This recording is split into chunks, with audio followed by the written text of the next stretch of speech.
I've lived in the South my entire life. My family has been in the South for generations. That means that I've heard a lot of Southern accents over the years. A lot of different types. Then grow up and write about SEC football of all things. I've been everywhere you can possibly be, all over the South. And so Southerners like me definitely do not like when politicians from outside of the South come down here and put on a show by trying to talk in a Southern accent.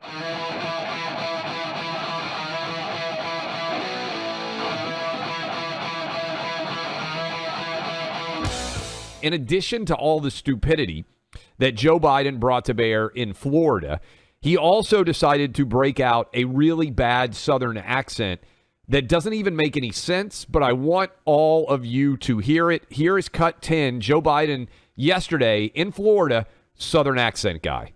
A senator from Florida going after Medicare and Social Security? I tell you what, I don't know where, as they say in Southern, don't know where y'all been. Hot damn, boy. I mean, I've never heard anybody say that in my entire life. It's like, I'm going to defer to you on this one with your Southern credentials, but I do know, I have family from Virginia, and not from Northern Virginia, but, my grandmother was a Virginian, and we used to go to Charlottesville area for Christmas and Thanksgiving and 4th of July, actually, year in and year out when I was growing up. And, it turns out when you cross the Mason-Dixon line, it is neither a requirement nor recommended to all of a sudden say, "Hey, y'all, I'm just," that is not appreciated. Just speak like you normally speak. That's the way people like it. They like being spoken to the way you normally speak to people, unless you're Joe Biden or you're a politician, in which case, all of a sudden, the pandering. I think Joe Biden's impulse to pander just overcomes everything else about him, because this is what he's a lifetime panderer. That is what he does. The pretense of connection that is actually condescension. That is what Joe Biden excels in. Hey, everybody, we're excited for election night, as many of you are as well. We're going to be having an incredible party in Nashville, and we want you to be able to hang out with us as a part of our VIP family. So all you got to do is sign up, become a Clay and Buck VIP, and you can stream and join us. Some of your favorite people are going to be there, too. It's going to be an election night bonanza. We'll see you then. This is also amazing to me, Clay. You think about it. Remember that line he said about, "I'm going to put y'all back in chains"? One of the more messed up Joe Biden lines of all time. And they used to say it was, notice they used to say it was gaffes. Oh, it's just a gaffe. No, this is who he is. He will say whatever he thinks is going to work in the moment. Doesn't matter if it's untrue. Doesn't matter if it's ridiculous. That's who he is. Joe Biden is definitely a pitcher who's lost his fastball. And I'm not even sure he ever Did he had ever have a fastball? Curve. Yeah, I think it was. I mean, to the extent that he had a fastball, it was never that fast to begin with. But now he's basically BP guy, and every time he throws a pitch, it just gets absolutely eviscerated going the opposite direction. But I thought this was fun, and I know Southerners out there will appreciate this while simultaneously cringing. So Joe Biden, you just heard his Southern accent last night, which you could barely even tell what he was saying in the first place. I got our staff put together a couple of the best Democrat fake Southern accents. So this is Biden back in 2014, before the dementia set in. This was his attempt at a Southern accent, Buck. I have a table. Wade sat at it, and others of you have, that I inherited from John Stennis. He put his hand on that table, and he rubbed it like it was an adamant object. And he said, "You see this table chair, Joe?" I said, "Yes, sir, Mr. Chairman." He said, "This was the flagship of the Confederacy from 1952 to 1968. He said, and we sat here every Tuesday to plan the demise of the civil rights movement. And he said, it's time, Joe, it's God's truth. It's time, Joe, this table go from the possession of a man who was against civil rights to a man who was for civil rights." Not a good accent, but actually that story was at least intelligible, which I think shows the difference that Joe Biden has moved through in the last 8 years. All right, so that's Biden Southern. How about Hillary?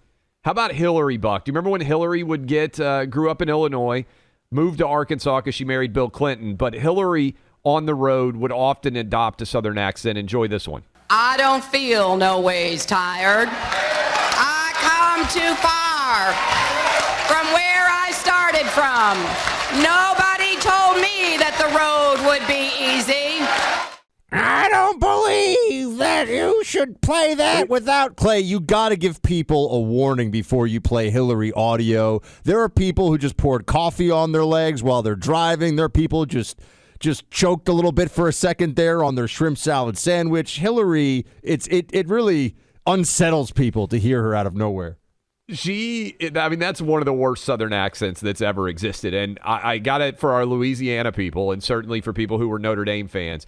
Do you remember this, Buck? This was Brian Kelly, who has lived in the North or the Midwest his entire life.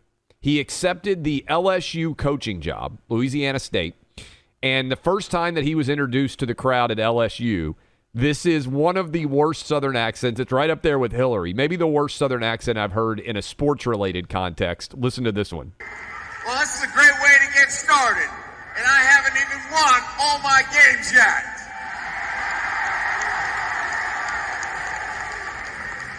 It's a great night to be a Tiger. I'm here with my family, and we are so excited to be in the great state of Louisiana, but more importantly, to be with you great fans.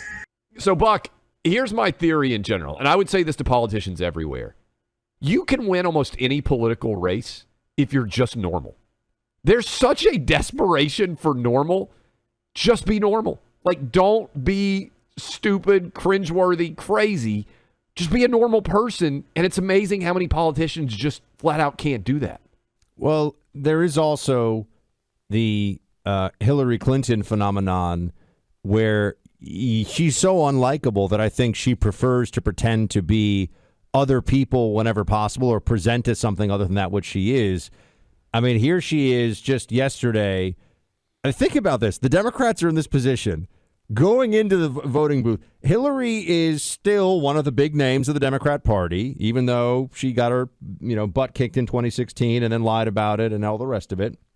She is among the least likable national level politicians. She's not dumb, but she is deeply unlikable. She's not somebody and she's obviously ruthless and very mercenary in her approach to everything. But here she is saying that, the problem here, Clay, we're having in the midterms, voters are just don't understand what's going on. They don't know what's best for them. Play clip 1. Well, I think with all of the noise that we've got in this election season, I don't think people are able to really grasp that. But more importantly, I'm not sure they really understand the threats to their way of life. They may think that whoever's chairing a committee is, kind of abstract.